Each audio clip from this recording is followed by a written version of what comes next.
tidak melanggar syariat, tidak melanggar hukum, nggak menyakiti orang. Sudah, apapun ya, asal itu kamu suka, terus kamu pede, membuat kamu menjadi eksis, why not? Assalamualaikum warahmatullahi wabarakatuh. Jumpa lagi dengan kami di Move Up TV bersama saya Jumal Multazam dan Zakia Joban. Sahabat muda, kali ini kita akan diskusi sesuatu yang sangat menarik, yaitu bagaimana caranya melatih anak untuk berani menyampaikan pendapat. Ini sangat-sangat penting karena anak yang tidak berani menyampaikan pendapat bisa mematikan daya kreativitasnya. Kenapa? Karena begitu dia berkreativitas, dicemoohkan orang, dia tidak berani ngomong, akhirnya dia menjadi trauma, putus asa, dan seterusnya. Nah, oleh karena itu betapa pentingnya mengajarkan kepada anak untuk berani menyampaikan pendapatnya. Bagaimana Bu Zakia? Menurut Bu Zakia gimana? Ya, sepakat Pak Jumala. Jadi memang ketika anak berani menyampaikan pendapatnya, dia akan lebih percaya diri. Betul. Di dalam lingkungannya. Dan yang jelas dia akan lebih bisa berkontribusi di masyarakat sosial, bisa lebih merasa diterima, dan juga anak menjadi kreatif tentunya. Ya kan? Karena ketika anak tidak bisa menyampaikan pendapatnya, dia tidak bisa menyajikan kreativitasnya. Betul. Dan di situ efeknya akhirnya mau melakukan apa-apa takut. Ya takut, ya kan? Takut kalau nanti disalahkan orang, kan begitu. Iya, betul. Dan ini betul-betul berkaitan dengan ini ya Pak ya, inner ya. Jadi kan rasa keberanian ini muncul dari inner ya, dari dalam dirinya. Ya betul. Ya kan? Yang itu memang harus dipupuk dari anak-anak. Intinya ya latihan juga. Sejak kecil. Jadi latihan dari kecil.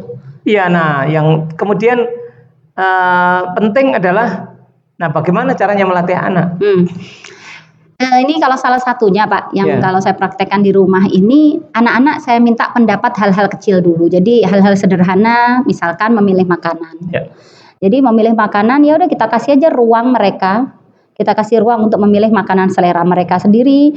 Maksudnya kalau di warung, di restoran. Iya, jadi bahkan ya juga misalkan kita di rumah gitu ada beberapa menu, anak kita bebas aja di situ. Terus yang kedua misalkan latihan memilih baju.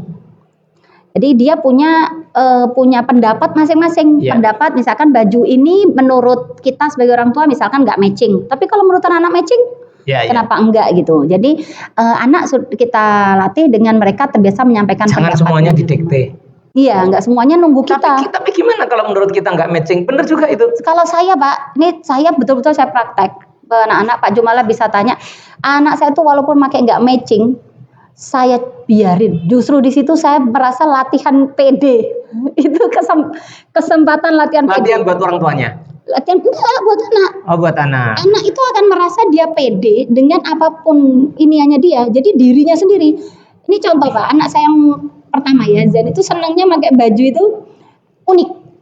Pakai kaos tapi pakai kerah, di dalam kerahnya pasangannya jas. Itu dimasukin celana pendek. Aduh, kalau saya ya mungkin bagi saya nggak matching banget. Tapi menurut saya itu nggak salah juga gitu, biarin aja. Selama tidak melanggar syariat. Iya, selama nggak melanggar syariat, kecuali dia makainya. Sama anak saya yang kecil juga begitu. Anak saya yang kecil itu, saya kan termasuk orangnya agak dalam berpakaian itu agak formal. Dan anak saya yang paling kecil nyumantai. Nyumantai, tapi itu latihan buat saya. Loh, malah latihan buat saya. Makanya tadi Bu Zakia tak tanya, latihan buat orang tuanya. Kalau saya cuek banget. Makanya kenapa saya bilang bukan latihan buat saya, karena saya udah biasa cuek. Aku yang penting begini, setiap saya cek. Kamu yakin pakai ini? Kamu nggak malu? Enggak. Ya udah. Kamu nggak malu, dia yakin, dia nyaman, selama itu tidak mengganggu orang dan tidak melanggar hukum, tidak melanggar syariat. Why not? Why not? Ya betul Pak.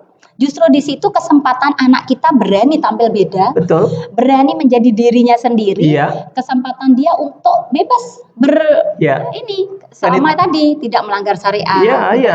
Tidak melanggar syariat, nggak melanggar hukum, nggak menyakiti orang. Loh, kenapa tidak?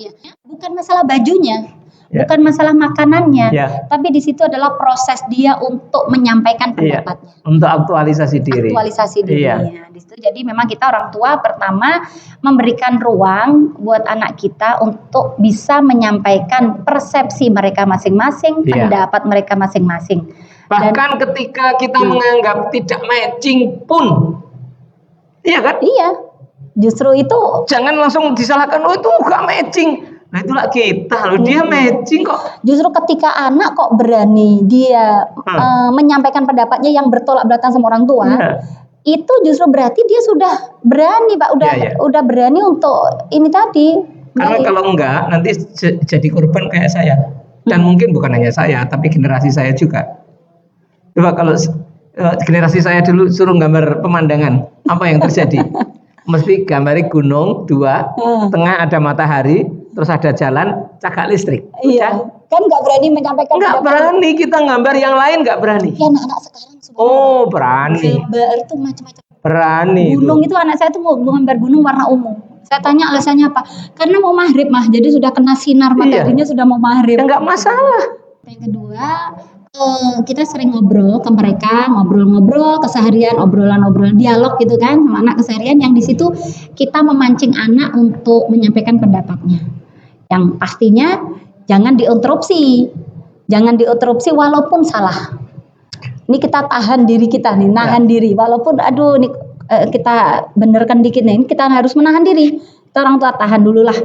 Ya enggak masalah juga kan salah gitu kan. Enggak harus perfect, enggak harus benar. Jadi kita menahan diri untuk tidak langsung menginterupsi ketika anak salah, atau tidak langsung membenarkan anak ketika anak salah menyampaikan pendapatnya. Gimana? Yang tidak langsung membenarkan tadi. Jadi tidak langsung membenarkan. Tidak langsung membenarkan ketika anak salah. ketika anak salah. Oh, enggak langsung dikoreksi toh? Iya, jadi nggak langsung dikoreksi. Udah biarin aja salah berjalan. Tidak langsung menyalahkan dan tidak langsung mengoreksi saat itu. Pokoknya itu tadi loh patokannya. Tidak melanggar syariat, tidak melanggar hukum, nggak menyakiti orang. Sudah. Apapun ya, asal itu kamu suka, terus kamu pede, membuat kamu menjadi eksis, why not? Why not? Dan itu memang ruang yang diinginkan oleh anak, Pak. Anak itu pasti menginginkan ruang bebas, dia bisa mengekspresikan dirinya. Itu soal aktivitas dan soal ekspresi, termasuk juga bagaimana dia mengungkapkan. Iya. Dia mengungkapkan apapun, asal ungkapannya itu tadi patokannya. Tidak melanggar hukum, tidak melanggar syariat, tidak menyakiti orang. Ya sudah, apapun yang diomongin biarin aja. Dan walaupun misalkan pendapat anak itu salah pun ya kalau nggak ada masalah juga kan. Nggak harus misalkan mereka ngasih pendapat ke kita. Misalkan nggak mau kita pakai juga nggak usah kita interupsi. Nah salah, sekali lagi, salah menurut apa? Iya, nggak usah dikoreksi langsung kan. Dan juga sahabat muda, kita juga ajak anak-anak untuk bercerita ulang. Di situ kesempatan mereka untuk mereka menyampaikan versi mereka. Jadi cerita-cerita misalkan gitu ya. Kita ajak anak diskusi tentang sesuatu hal gitu ya. Tetapi kita pancing mereka untuk menyampaikan versi dengan pendapat versi mereka. dia. Misalkan gitu Pak. Kalau ini kan ada orang nih kayak gini ini. Kalau menurut kamu kayak gitu tuh bener nggak sih? Nah, dia akan menyampaikan versi pendapatnya. Dan di situ Terus gini ya. Kalau dia bercerita, ternyata versi dia itu ada yang tertinggal. Ya nggak apa-apa. Iya, nggak usah kita harus. langsung. Dulu itu kamu lupa ya? Enggak, belum tentu. Karena menurut dia itu nggak penting untuk disampaikan. Dan itu dalam kejadian ini dia responnya itu fokusnya pada hal ini. Betul. Ini, itu gitu. Karena fokusnya pada hal ini, maka ini nggak diceritakan. Nggak masalah. Oh, setiap anak itu punya fokus masing-masing. Iya. Oke? Kita ngajak ngobrol anak-anak dalam keseharian, dialog dengan anak dalam keseharian. Yang kedua, kita ajak anak-anak untuk bercerita ulang dengan versi mereka masing-masing, pendapat mereka. Dan yang ketiga, yang paling penting kita tidak interupsi. Dan tidak langsung koreksi. Saat anak bicara dan juga tidak langsung mengkoreksi. Iya. Kalau salah tidak langsung disalahkan dan tidak langsung mengkoreksi. Iya. Demikian sahabat muda video kita kali ini. Mudah-mudahan ada manfaat. Ya tadi yang buka Pak Jumal. Ya nggak apa-apa Miss. Aku yang buka, yang nutup Bu Zakia. Silakan lanjutkan. Mudah-mudahan ada manfaatnya. Sampai ketemu di video berikutnya. Jangan Terima lupa kasih. di subscribe. Akhir kalam. Assalamualaikum Assalamualaikum warahmatullahi warahmatullahi wabarakatuh.